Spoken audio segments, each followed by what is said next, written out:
एक गांव में सूखा और लंबू नाम के दो भाई रहते थे। दोनों में बिल्कुल भी नहीं बनती थी। दोनों को यह लगता था कि उसका भाई उसका भला नहीं चाहते, इसीलिए उन दोनों में रोजाना आए दिन झगड़े होते रहते थे।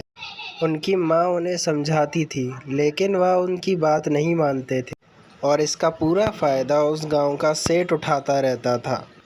एक दिन लंबू ने बिरयानी की रेहड़ी शुरू करी। देख सूखा, तू मेरे से केले बेचने पे बहस कर रहा था, इसलिए मैंने चिकन बिरयानी की दुकान डाल ली है। अब तू मेरे से लड़ाई मत करियो। देखो लंबू भैया, तुमने मुझे मारने की धमकी दी है। अब तो कल से मैं भी चिकन बिरयानी की ही दुकान डालूंगा। दोनों भाई बहस कर ही रहे होते हैं, तभी वहाँ पे गांव का सेठ आ जाता है। अरे भाई, दोनों सुबह सुबह कैसे झगड़ रहे हो? अरे वाह लंबू, तुमने तो बिरयानी की दुकान लगा दी। अब चलो एक गर्मा गर्म बिरयानी खिला दो मुझे।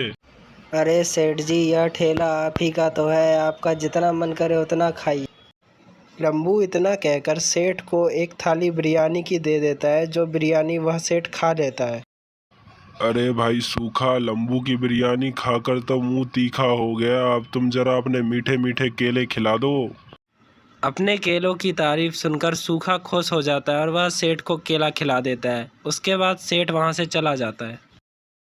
लंबू की 50 रुपए वाली प्लेट बिरयानी की बहुत चल रही थी और लोग उसे बहुत खा रहे थे, लेकिन यह सारी बात सूखा को बिल्कुल भी पसंद नहीं आ रही थी। अगले दिन सुबह सूखा भी बिरयानी की दुकान लगा लेता है और वह लंबू से कम दाम में बिरयानी बेचने लगता है। अब सूखा की दुकान बहुत अच्छी चलने लगी और उस पर बहुत भीड़ लगने लगी, लेकिन लंबू यह सब देखकर बहुत दुखी था। अरे लंबू, तुम आजकल मुझे बहुत परेशान नजर आ रहे हो। क्या बात है, क्या हुआ? अरे सेठ जी, आपको तो पता ही है कि सूखा की दुकान आजकल कितनी अच्छी चल रही है और मेरे पास इतने पैसे हैं नहीं कि मैं बिरयानी को कम दाम में बेचूं। अरे बस इतनी सी बात। तू एक काम कर, मुझसे ना कुछ पैसे उधार ले ले और अपनी बिरयानी को 10 रुपए की बेचियो। अपने भाई का धंधा भी तो बंद कराना है तुझे। जैसा सेठ ने कहा होता है, लंबू 10 रुपए की बिरयानी बेचने लगता है और उसकी दुकान पर बहुत ज़्यादा भीड़ लग जाती है। अरे सूखा, तू इतना परेशान क्यों है? क्या हुआ तुझे?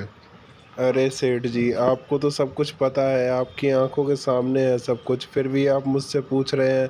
देखिए उसकी दुकान कितनी अच्छी चल रही है। अरे बस इतनी सी बात, तुम भी 10 रुपए की बिरयानी बेचने लगो, तुम्हारी भी चलने लगेगी।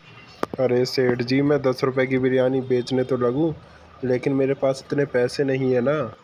तू पैसे की फिक्र मत कर, मैं तुझे कुछ पैसे उधार दे देता हूँ।